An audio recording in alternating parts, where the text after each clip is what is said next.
Hello friends, welcome to this video. In this video, we'll be discussing few important results for trigonometry chapter 1. The first is nothing but the fundamental identity. The first fundamental identity is sin square theta plus cos square theta equal to 1. देखो भाई सब 11th में तो आ गए, लेकिन भाई ये हमारा पीछा नहीं छोड़ रहा। ये जो ट्रिग्नोमेट्रिक आइडेंटिटी है वो हमें बहुत ज्यादा हेल्प करेंगी एक्सरसाइज के क्वेश्चन सॉल्व करने के लिए। सबसे पहला था साइन और कॉस का रिलेशन की sine square theta plus cos square theta 1 होता है। मैं स्टूडेंट से रिक्वेस्ट करूंगा कि उनको इसको प्रूव करना चाहिए। हमने क्या सीखा था कि ट्रिग्नोमेट्री फंक्शन को हम लोग बाय यूजिंग सर्कल देख सकते हैं, है ना। We can draw a circle and then if I want to find out any value वो here suppose it is sine theta और कॉस थीटा, ये हो गया मेरा वाई एक्सिस, ये हो गया एक्स एक्सिस। अगर ये एंगल थीटा है तो ये जो पॉइंट होता है वो बनता है R cos theta and R sine theta, where the radius of the circle is R. So आपको क्या करना चाहिए, ये कॉन्सेप्ट को यूज करके ये रिजल्ट को प्रूव करना चाहिए। That is nothing but the first fundamental identity sin square theta plus cos square theta 1 होता है, 1 plus tan square theta sec square theta होता है and 1 plus cot square theta cot sec square theta होता है। ये जो result है तीनों identity is true for any value of theta, but the second one is not applicable when theta is pi by 2. Can you think of the reason why it is not true for theta pi by 2? Or I could say some multiples of pi by 2 as well, because वहां पर मेरा जो ये function 10 है वो define नहीं होता है। सिमिलरली cot जो है वो 0 पे डिफाइन नहीं होता है, we call it as infinity, right. इसीलिए हम लोग ये जो फंडामेंटल आइडेंटिटी है उसमें कहते हैं कि it is true for every value of theta except at some point. अब ये एक्सेप्ट एट सम पॉइंट कहां पर नहीं होगा वो जानने के लिए हमें समझना पड़ेगा नेक्स्ट चीज, that is nothing but the domain range of the trigonometric function. Domain क्या होता है, रेंज क्या होता है? सबसे पहली चीज इस वर्ड के मतलब समझ लेते हैं। हम लोग यहां पे पढ़ रहे हैं फंक्शंस को। फंक्शन क्या होता है? Function is like a machine to you, जिसके अंदर आप इनपुट डालते हो और वो आपको आउटपुट देता है। जो चीजें आप इनपुट कर सकते हो उसके सेट को हम लोग कहते हैं डोमेन। जो आपके आउटपुट है उसे हम लोग उस सेट को हम लोग कहते हैं रेंज। तो in simple word, set of input यानी कि जो जो चीज आप इनपुट में डाल सकते हो उसे हम लोग कहेंगे डोमेन, राइट। और जो भी चीजें आपके आउटपुट में आती है उसे हम लोग कहेंगे range. Range is nothing but set of output.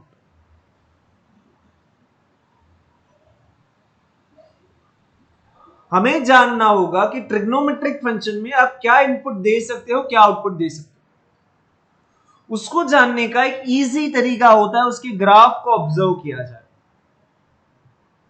Sign जो फंक्शन है उसका ग्राफ आपने ऑलरेडी स्कूल में भी देखा था, आज वापस से देखते हैं। The sine function graph look like this,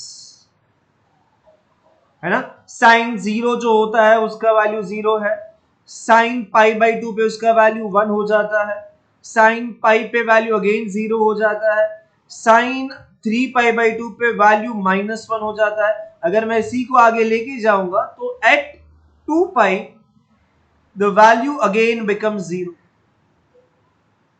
right। जब हम लोग ये ग्राफ बनाते हैं तब मेरे जो इनपुट है वो एक्स एक्सिस पे होता है। ये है मेरा input, right. You can observe here this is my input. मेरा आउटपुट जो है वो यहां पे होता है वाई एक्सिस पे। So what are your possible input? Input आप क्या क्या ले सकते हो, है ना। अगर आप देखोगे आप अपने एक्स एक्सिस के ऊपर कोई भी चीज हो आपके पास, आप उसको एज योर इनपुट ले सकते हो, right. Everything that you observe on X axis could be working as your input. कहीं पर भी कोई परेशानी नहीं है उसको इनपुट देने के लिए। मतलब कि अगर मुझे साइन एक्स निकालना है तो एक्स की वैल्यू कुछ भी हो सकती है, कोई भी रियल नंबर हो सकता है, राइट। सो मुझे क्या पता चला कि इसका जो इनपुट है वो कोई भी रियल नंबर हो सकता है, यानी कि इसका जो डोमेन है वो कोई भी रियल नंबर हो सकता है। रियल नंबर हम लोग इस तरीके से आर लिखेंगे, ठीक है। अब कोडोमेन जो होता है वो होता है वाई एक्सिस के अंदर, राइट। अब ये वाई एक्सिस में जो कोडोमेन है उसके बारे में बात करते हैं। ये वाई एक्सिस में जो कोडोमेन है उसके अंदर क्या क्या वैल्यू लेता है। मेरा जो साइन फंक्शन है उसकी मैक्सिमम वैल्यू है ये 1, मिनिमम वैल्यू है -1। वो अपनी वैल्यू सिर्फ इन दोनों के बीच में ही लेता है, राइट। जो चीजें मैं ये ऑरेंज से हाईलाइट कर रहा हूं वो उधर तक ही अपना ग्राफ आता है, राइट। ग्राफ उसके ऊपर नहीं जा रहा है, ग्राफ उसके नीचे नहीं जा रहा है। यानी कि मुझे पता चला कि मेरा ये जो साइन फंक्शन है उसकी जो रेंज है वो कहां से कहां तक है। उसकी रेंज है -1 से लेके 1 including both of them, right. ये बॉक्स ब्रैकेट का मतलब होता है क्लोज ब्रैकेट, यानी कि -1 और 1 दोनों इंक्लूडेड है, ठीक है। तो ये हो गया मेरा साइन फंक्शन जिसका डोमेन है आर, उसकी रेंज है -1 से लेके 1। उसके इनपुट के अंदर कुछ भी डाल सकते हो रियल नंबर, आउटपुट लेकिन -1 और 1 के बीच में ही मिलेगा। सिमिलरली अगर हमने कॉस फंक्शन के बारे में बात की तो उसका ग्राफ कैसा दिखता है। उसका ग्राफ कुछ तो सिमिलर है but not exactly same. If you observe, cos 0 होता है 1, π/2 होता है 0, एट पाई उसका वैल्यू बन जाता है -1। अगर आप इसको और आगे लेके जाओगे, अगर आप ऑब्जर्व करोगे कि 2 पाई है ना, यहां पे क्या होगा, ये होगा 3π/2, जहां पे वो जाके वापस से 0 हो गया। अगर आप 2 पाई ऑब्जर्व करने जाओगे तो आपका जो ग्राफ है at 2 pi it would be 1। तो आपके डोमेन के लिए आप कोई भी रियल नंबर लिख सकते हो, बिकॉज कहीं पर भी आपको परेशानी नहीं होती है। तो सिमिलरली जैसे आगे डोमेन रियल नंबर था, यहां पर भी डोमेन क्या है, domain is nothing but set of all input. आप कुछ भी इनपुट ले सकते हो, राइट। सो उसका मतलब क्या हो गया कि यहां पर डोमेन होगा रियल नंबर। वापस से वही सोच कि भाई रेंज जो है वो किस तरीके से होगा। उसकी मिनिमम वैल्यू -1 है, मैक्सिमम वैल्यू कहां तक जाता है, उसकी मैक्सिमम वैल्यू 1 तक है। अगर आप देखोगे ना, आपका ग्राफ जो है वो इसके और इसके बीच में ही रहता है, राइट। ये जो है ना -1 वाला लाइन, उन दोनों के बीच में, उसके ऊपर नहीं जाता है ना, 1 के ऊपर नहीं जाता और -1 के नीचे नहीं जाता। तो ये जो है मुझे बताता है कि मेरी जो रेंज है वो फिर से आती है -1 से लेके 1।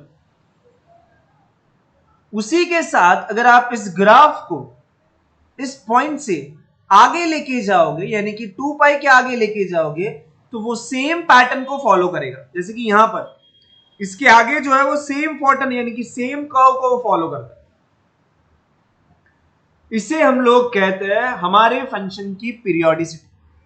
आप क्या देखते हो कि आपका जो फंक्शन है वो 0 से लेके 2 पाई के बीच में जो बिहेव करता है, सेम चीज वो आगे और सेम चीज उसके पीछे भी बिहेव करता है। इसी चीज को आपको कट पेस्ट आगे कर देना है, कट पेस्ट पीछे करते रहना है, वही वो अपने बिहेवियर को रिपीट करते रहता है ना। तो इसे हम लोग कहते हैं पीरियोडिसिटी। उसका पीरियड क्या है, पीरियड यानी कि उसके बाद वो चीज को रिपीट करता है। कितने इंटरवल के बाद वो रिपीट करता है भाई, 0 से लेके 2 पाई, उसके बाद वो वापस से 2 पाई के लेके 4 पाई, सेम बिहेवियर, यानी कि उसका ग्राफ वापस से आपको ऐसा ही दिखेगा। सिमिलरली 0 से लेके -2 पाई, उसका ग्राफ आपको वापस से ही वैसा दिखेगा। यानी कि इन द इंटरवल ऑफ 2 पाई वो अपना रिपीट करता है अपने पैटर्न, राइट। सो उसकी जो पीरियोडिसिटी है या फिर उसका जो पीरियड है वो 2 पाई का है। क्या आप सेम चीज आगे वाले फंक्शन में ऑब्जर्व कर पाओगे। अगर सपोज मैंने आपको कहा sine is the function, what is it, periodicity. आपका जो ग्राफ है, मेरा जो ग्राफ है वो 0 से शुरू होता है, इस तरीके से ऊपर गया, नीचे गया, 0 पे आया, नेगेटिव में गया, -1 तक 0 पे आया। इसके बाद वो क्या करेगा, उसके बाद वो अपनी सेम पैटर्न को फॉलो करने वाला, राइट। सो उसका मतलब क्या हो गया कि उसका भी पीरियड यहां से लेके यहां तक है, यानी कि 0 से लेके 2 पाई तक है। That is nothing but the length of 2 पाई, यानी कि ये जो साइन फंक्शन है उसका जो पीरियड हो रहा है वो बन रहा है 2 पाई का, राइट। तो साइन फंक्शन का डोमेन क्या है, एनी रियल नंबर, रेंज क्या है -1 से लेके 1, पीरियड क्या है, तो पीरियड है 2 पाई का। सिमिलरली कॉस फंक्शन डोमेन है r, रेंज है -1 से लेके 1 बोथ इंक्लूडेड, एंड उसका पीरियड है 2 पाई का। Now comes a more interesting function, that is nothing but the 10 function. जब आप 10 फंक्शन का वो टेबल बनाते थे ना, आप देखते थे कि भाई 10 0 0, फिर उसके बाद 1/√3, फिर 1, फिर √3, है ना। तो उसका मतलब क्या था कि भाई वो उसका वैल्यू 0, 1/√3 बड़ा हो गया, 1 और बड़ा हो गया, √3 और बड़ा हो गया, फिर हम लोग इंफिनिटी लिखते थे, यानी कि बहुत बड़ा हो गया, राइट। यहां पर ये इंफिनिटी का मतलब it is a very big number. If you observe the graph of this function, what we see is at 0, अगर इनपुट 0 है तो आंसर 0, राइट। अगर आपका इनपुट 30 डिग्री है तो इट इज 1/√3, अगर आपका इनपुट 45 डिग्री है तो answer is 1, if you can observe this is 45 पे 1। अगर आप 60 डिग्री पे जाओगे तो वो √3 आंसर देगा।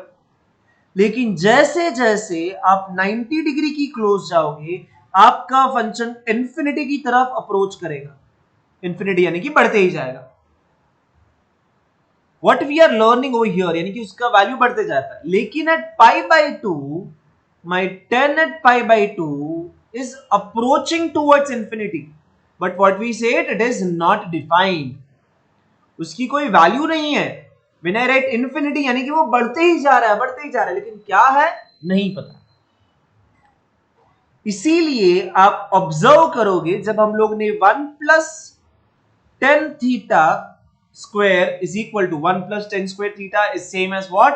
It is same as sec square theta।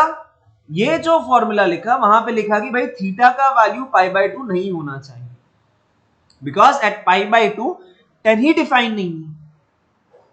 लेकिन π/2 के अगर आगे गया तो क्या वो डिफाइंड है, राइट। अगर π/2 के आगे गया तो क्या वो डिफाइंड है। The answer of this question is yes, you can define the function again. आपका यहां पर जो फंक्शन बन रहा है ना, सेम चीज यहां पर आपको कॉपी पेस्ट कर देना है, यानी कि आपका फंक्शन वापस से कुछ इस तरीके से बिहेव करेगा। लेकिन अगर वो π/2 पे डिफाइन नहीं था, तो सिमिलरली वो एट विच पॉइंट डिफाइन नहीं होगा, ये आपको जानना होगा, राइट। वो डिफाइन नहीं होगा एट 3π/2। अगेन एट 3π/2 वो इंफिनिटी की तरफ अप्रोच करेगा। एट पाई उसका वैल्यू 0 हो जाएगा, है ना। सो हमें क्या पता चल रहा है कि वापस से कट पेस्ट हो रहा है, लेकिन उसकी वैल्यू जो है वो π/2 पे डिफाइन नहीं है, वो 3π/2 पे डिफाइन नहीं है। अगर सिमिलरली बोलो तो 5π/2 पे डिफाइन नहीं होगा, 7π/2। उसी तरीके से वो अगर आप देखोगे यहां पर जो -π/2 है, वहां पर भी उसकी वैल्यू माइनस इंफिनिटी की तरफ जा रही है, यानी कि नेगेटिव नंबर आ रहा है, बहुत बड़ा नेगेटिव नंबर आ रहा है जो हमें पता ही नहीं। सो -π/2 पे नहीं डिफाइंड है, -3π/2 पे डिफाइन नहीं है, -5π/2 पे डिफाइन नहीं है।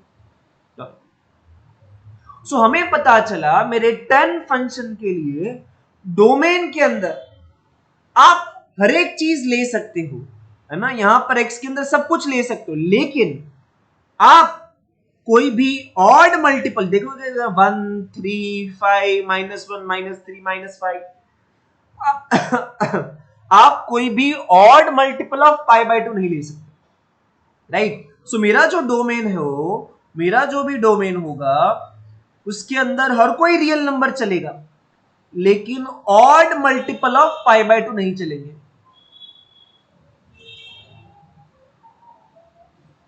ये नहीं चलेंगे, बाकी हर कोई चीज चल जाएगा। उसके बाद अगर आप उसके रेंज के बारे में सोचोगे, तो रेंज क्या होता है कि y के अंदर कहां पर ग्राफ है। इफ यू सी ऊपर से लेके नीचे तक हर जगह पे आपको ग्राफ दिख रहा है ना, यहां देखो पूरा हर जगह पे ग्राफ दिख रहा है, तो y में हर कोई चीज कवर हो रहा है ना, everything is getting covered inside r, है ना, y के अंदर हर कोई चीज कवर हो रहा है, तो मेरा जो रेंज होगा उस रेंज के अंदर हर कोई चीज आने वाली है, यानी कि इसका रेंज होगा every real number could be my output, है ना, पॉजिटिव नंबर हो नेगेटिव नंबर हो हर एक चीज मेरा आउटपुट हो सकता है, तो इसका रेंज हो जाएगा ऑल रियल नंबर्स। अब हम लोग बात करेंगे इसकी पीरियोडिसिटी के बारे में। पीरियोडिसिटी यानी कि वो कितने के बाद अपने बिहेवियर को रिपीट करता है। तो इफ यू ऑब्जर्व यहां से लेके यहां तक उसके बाद अपने अपने बिहेवियर को रिपीट किया, सो इट इज -π/2 से लेके π/2। ये भाई कितना होता है भाई, -π/2 से लेके π/2, ये होता है रेंज ऑफ पाई, है ना। पाई के डिस्टेंस के बाद वो अपने बिहेवियर को रिपीट करता है, इसीलिए हम लोग कहेंगे कि इसकी पीरियोडिसिटी है या फिर इसका जो पीरियड है वो पाई का है। याद रखेंगे साइन और कॉस का पीरियड है 2π, tan का पीरियड है पाई, है ना। बिकॉज अगर मुझे इसके आगे का ग्राफ बनाना है तो मैं क्या करूंगा, at a distance of pi